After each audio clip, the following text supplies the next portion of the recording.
All right, good afternoon, Councillor. How you doing? I'm doing well, Sean. Thank you so much for continuing to do this again. I understand from my staff that there's a lot of good questions that have been popping up on Facebook, so I appreciate that. How could we lower taxes? I'm joking. I think we get that one. Perennial questions, yes. Let's see. So, is there a rec center or a pool coming to Waterdown? Somebody asked that. Oh, you know what? That is such a good question. And there's been a feasibility study. It was done 2 years ago. And, so yes, I was hoping that we could bring a pool. Part of the challenge with that is finding the land that the city owns, because the city does not own a lot of land in Waterdown. So that's been a bit of a challenge. We've looked at a couple of locations. I would really like to attach it on to Harry Howell Arena. And so, that is one of the things that we have been looking at. We were also looking at attaching it to the new school that could be built off Skinner Avenue in off Burke Street. So those discussions have been ongoing, but then the school board decided they were going to wait until next year or the year after before they look at building a new elementary school in that area.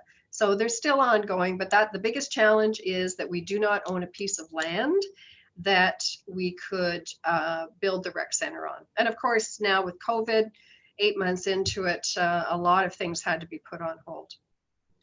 And somebody asked about sidewalks. Please complete the Highway 6 end of Parkside with sidewalks. So Parkside. Highway 6? Highway, yeah, maybe they're Please complete Highway 6 end of, so maybe like the far end of Parkside with sidewalks going towards Highway 6. Is that eventually going to be cut off? There's been a lot of discussion at the MTO about that. I don't think they've really landed on what they're going to do. At one time, they were going to dead end Parkside and close it off at Highway 6. I'm not so sure that's still the case now, because there's been a number of changes happening along Highway 6. So I would not say that there's going to be sidewalks going out to Highway 6 anytime soon. Unless there's a destination place for people to need a sidewalk to go to, we would not put a sidewalk in there. What about, somebody else asked, sidewalks on Center Street, just north of Parkside? I'm assuming like to get from Parkside to Holy Cross, is it? Oh, up to Guardian Angels. Yeah, Guardian Angels. Yeah. So they're part of the development that is going to be north of Nesbitt does include putting some sidewalks in there. That, again, I'm hoping within the next 3 to 5 years, these developments are always a long way off. And with that one in particular, we just don't know the timing with that developer on just about anything that they're going to do. One of the things I do want to touch on, though, is I'm still seeing some questions about, why is Hamilton allowing all these homes to continue to be built without putting any infrastructure in, blah, blah, blah. I just want to make sure people understand that it was the province that mandated all of the construction, all the new homes going in right now in the east end of Waterdown and the west end of Waterdown. That was all mandated by the province. The city fought it and went to the OMB.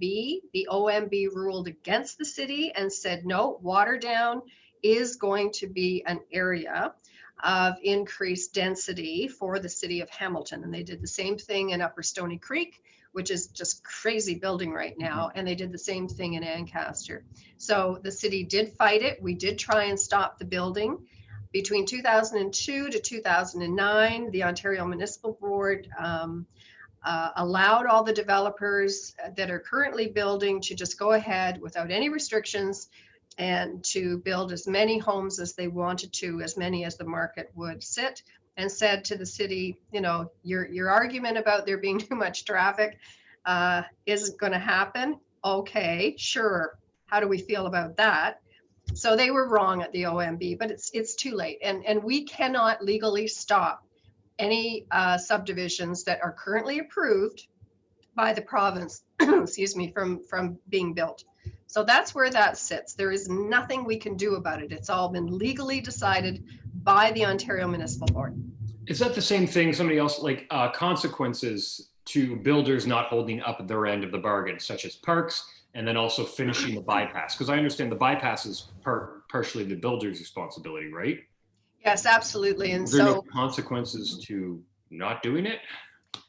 I mean, that's a tough one because these agreements are signed, and when they start building, there's a massive process, a very complex planning and zoning process that needs to happen before there's agreement drawn up and signed.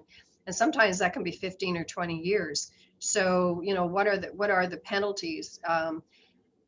The developers own the property. It's private property until it's finished. And then they turn it over to the city in terms of the roads, and the people own the individual homes within that survey. So as private property, you can't tell somebody when to build and when not to build.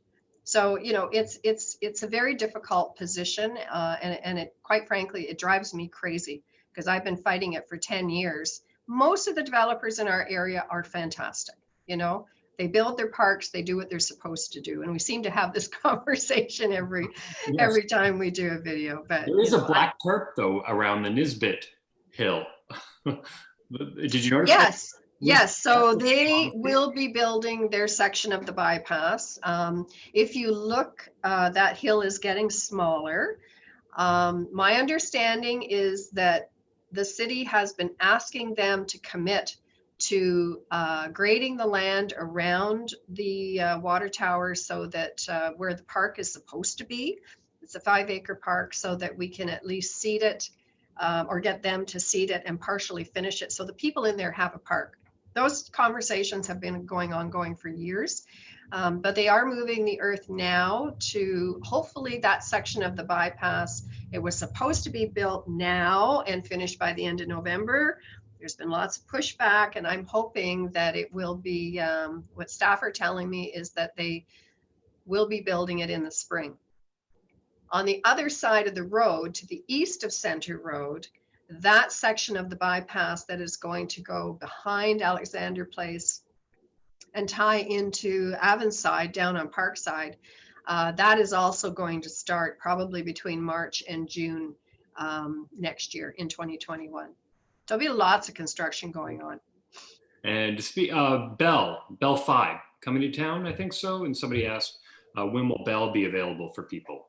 So Bell has been actually out for about the last 8 months, and they're laying it's big, heavy orange cable. So they are putting the internet infrastructure, the broadband capabilities. They're currently being installed now.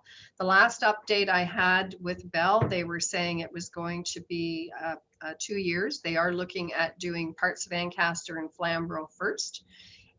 So they said 2 to 3 years. And then once all that infrastructure is in, then they can go to their customers or anybody who wants to be a Bell customer, and they will have a package that you can actually purchase to get onto their high-speed internet capability. So, I don't want people to think that because Bell is out there putting in the infrastructure that they can just hook up to it and it's going to be free. There will be packages that Bell will offer.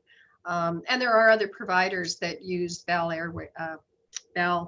Airways as well, and they will probably do the same. So unfortunately, I think we're about 2-3 years away. It's very frustrating because so many people are working from home right now. And the is it a proposed BRT, the bus route lane from Waterdown all the way Dundas to the most western subway? Yeah, so the bus rapid transit, that was a fantastic announcement from Metrolinx. We've been asking for 8 years now, would they please consider actually a GO bus is what I was asking for, because we do have the GO maintenance facility at Clapison, and to me it just made perfect sense to dispatch a GO vehicle from there. So this announcement, and typical of Metrolinx, you have these discussions with them and then you don't hear from them for 2 years. And then they come back to you and say, oh, by the way, here's what, we're just at the beginning stages now of seriously looking at this new bus rapid transit line, which would be from Kipling Station in Toronto, coming west into the Waterdown area. So I'm hoping within the next couple of years, we're having more serious discussions, and I'm certainly talking to our MPP about that as well. Can you make it a SkyTrain? Wouldn't that be nice? You mean like Vancouver has? Vancouver, just If you live under that SkyTrain, I stayed at an Airbnb out there, and oh my Lord, that thing is so noisy, yes, sir, and it's yeah. every 15 minutes. That's true. See, okay, we'll pass on that. We'll pass on that, yeah. Let's see. I would like to talk a bit about Waterdown Road. Yes. Yes, I had a meeting the other day with Calvin Galbraith, the councillor from Aldershot, and I'm working with Burlington councillors in different areas that affect our ward.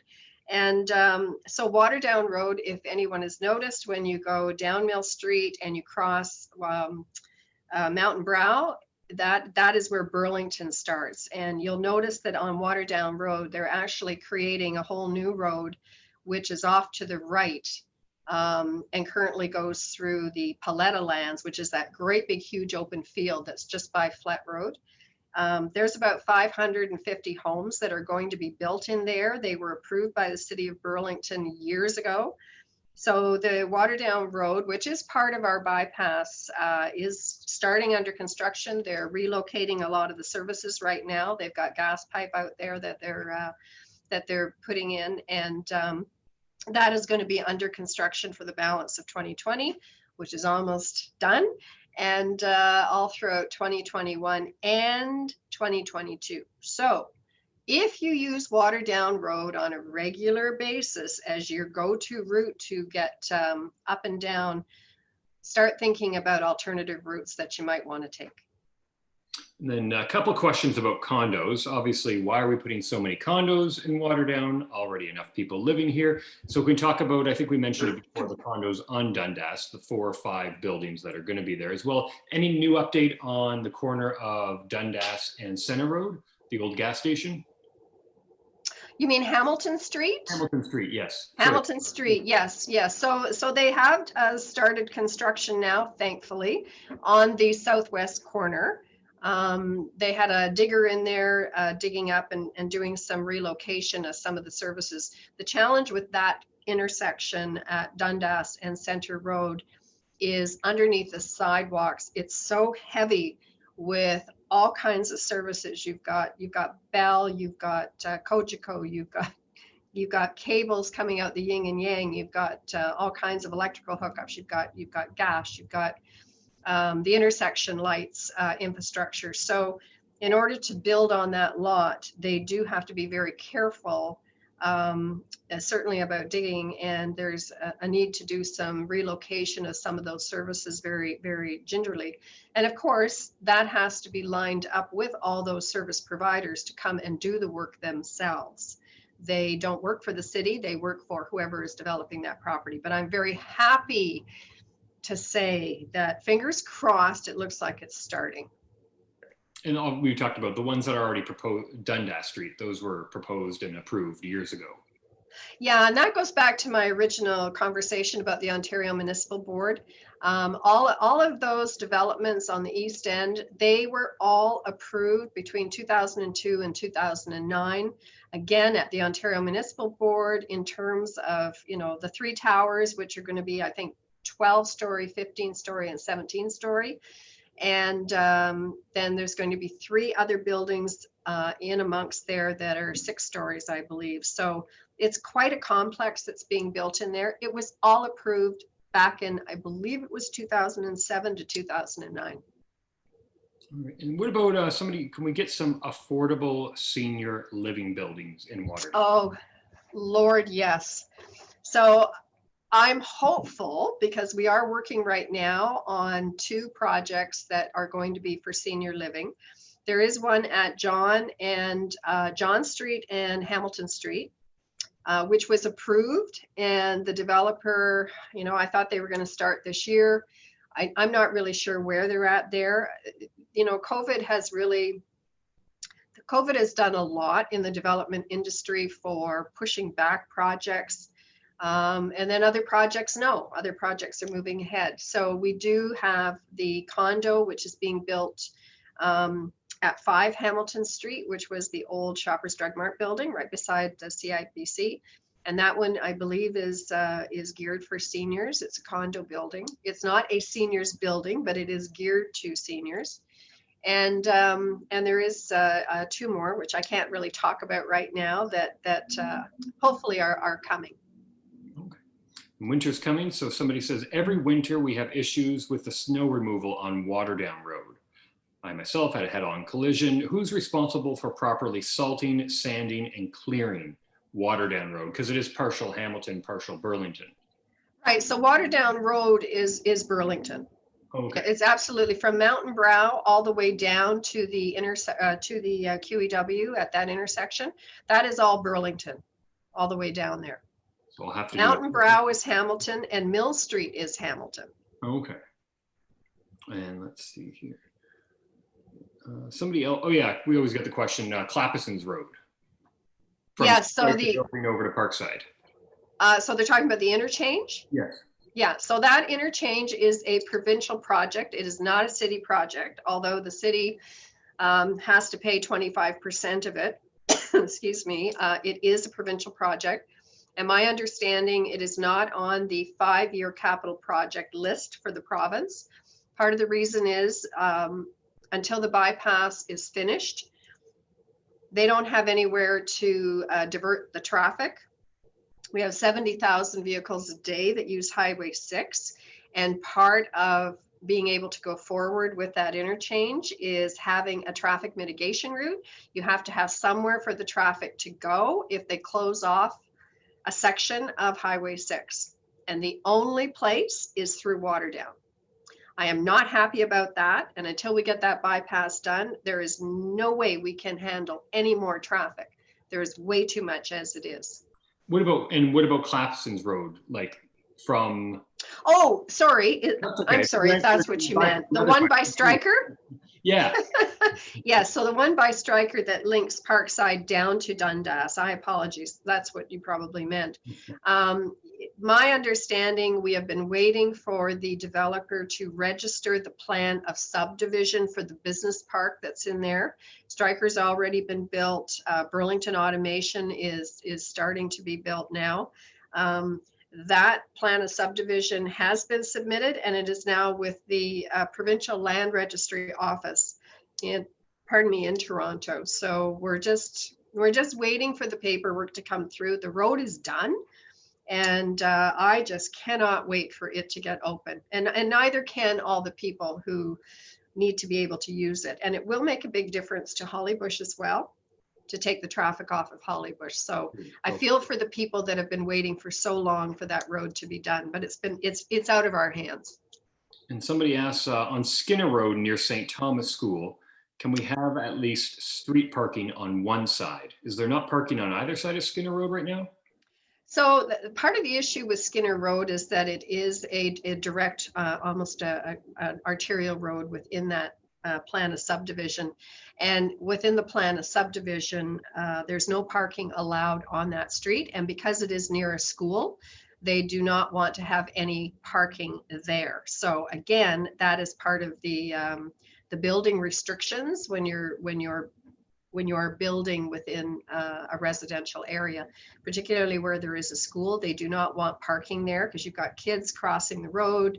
We've got crossing guards in there. We just got another crossing guard to help with the crossing at Burke and Dundas.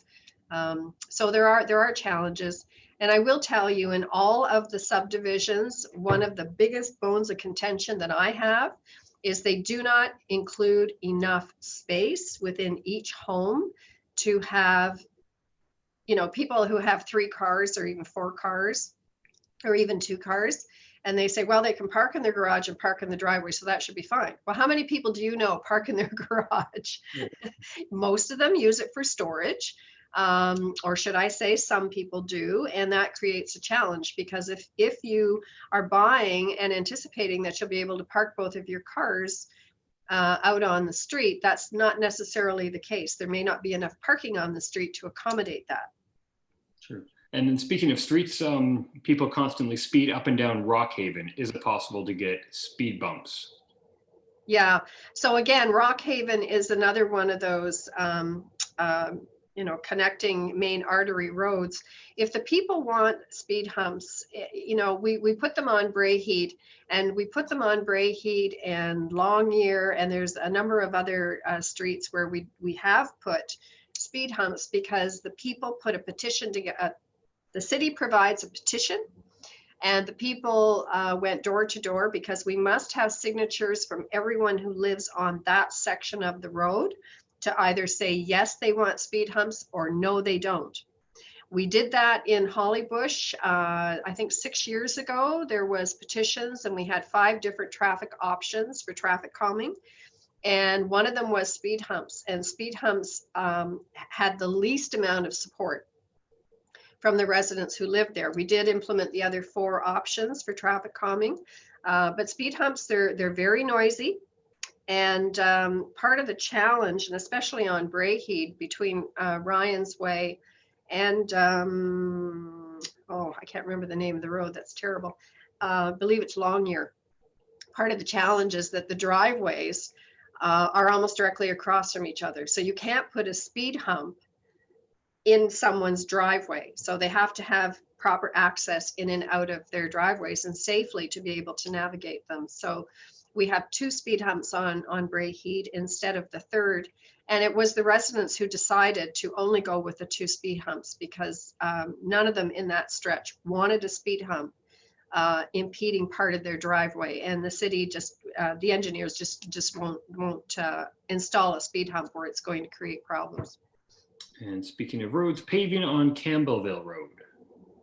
Is there some paving happening on Campbellville Road? So there was, and what hasn't been done, the job wasn't finished because they still need to have some lines painted up there. We've been asking staff for a few weeks now. I think that paving has been, I think it was done about 6 weeks ago, or it was started 6 weeks ago. My understanding, they were going to go back out there this week and finish putting in the lines.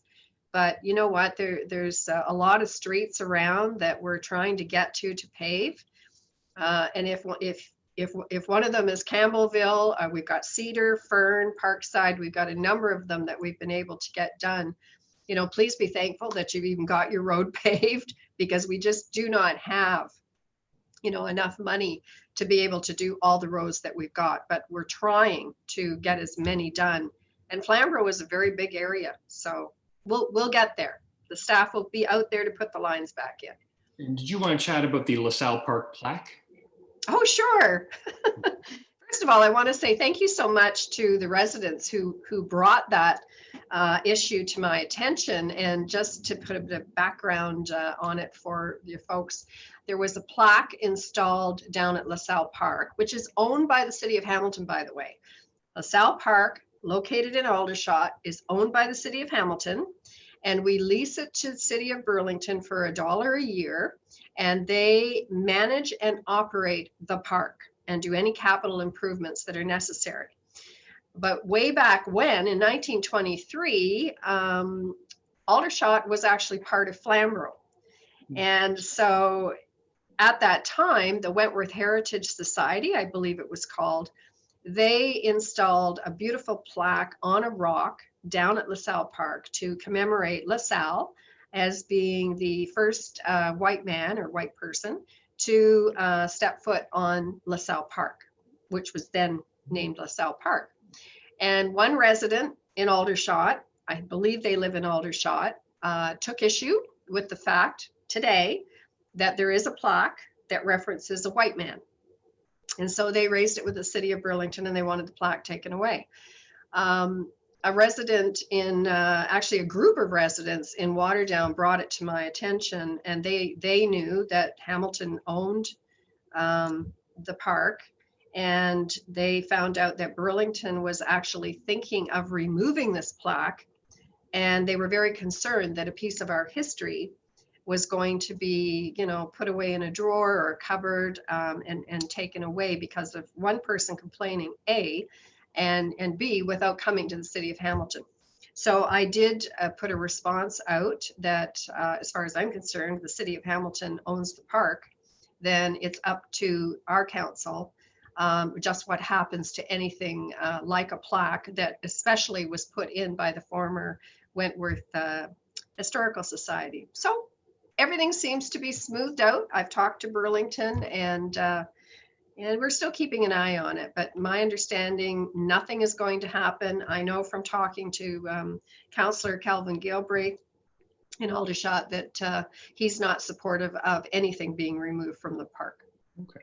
And then Remembrance Day is coming up. Yes. A virtual service, and want to talk about poppies around Waterdown too. Yeah, so the you know, folks, our veterans, they need us more than ever, and we have our Waterdown Legion, which is such a you know, such a great treasure in our community. Normally, we would have a Remembrance Day ceremony at Waterdown on November the 11th, right at the cenotaph at the Legion. And this year, we're not going to do that. It's going to be virtual. There is still going to be a ceremony, but it is going to be virtual. So I do hope that you'll watch that, and also for buying a poppy. I'm not so sure you're going to have someone out there. The veterans usually are standing around, you know, handing out poppies so that you can buy them at the grocery stores. If you go into a store and you do see the poppies, please buy one or two and make a donation. And it you know, it is a great way to support our Legion. And as I say, we need to honor the memory of our veterans, past and present, and support them in any way we can. Good stuff. Anything else you want to touch on? I'm just taking a look here. Oh, we have the tree lighting. Oh, right. So it's November, and November in Waterdown usually means that the third Saturday in excuse me, third Saturday or last Saturday, we have the Santa Claus Parade. That is not happening this year, but we are going to do a virtual parade. There are some activities that are being planned by our elves on the Flamborough Santa Claus Parade Committee. So look forward to more announcements on that. And the tree lighting this year will be virtual. It's put on by the Waterdown BIA, and Susan Penny does a fantastic job. So we will have more information coming out about that as well. My e-news is being mailed out or sent out, I think, as we speak. It's now 1:30, so I believe it's being sent out electronically. And if you don't receive it, please go to Judi Partridge, Judi with an I, partridge.ca, and you can sign up for it there. But we have so many things happening in downtown in December. The Waterdown BIA is looking at putting Christmas decorations up, as they do every year, all down the street. But we're also asking store owners to really go all out this year and decorate their stores. Residents, decorate your homes. And Memorial Hall in both Waterdown and in Carlisle are both going to be decorated up to the hilt with Christmas lights. So I'm kind of excited about that, because COVID just means that we can't all come together as we normally have. Well, good stuff. Well, thank you very much for your time, Councillor. Yes, and thank you so much, Sean, and hi to Presley and your family. And you know, I'm glad to hear that the fitness places are still being able to operate. I'm so worried about our small businesses, and you know, we talk to the province, we take all our direction from the province on you know, what we need to implement in terms of COVID practices and protocols. So I really, we have to do whatever we can to help our businesses survive is the word I'm looking for. Yes. So thank you so much, Sean. My pleasure. See you next time. Okay. Thank you, everybody. Bye. Bye.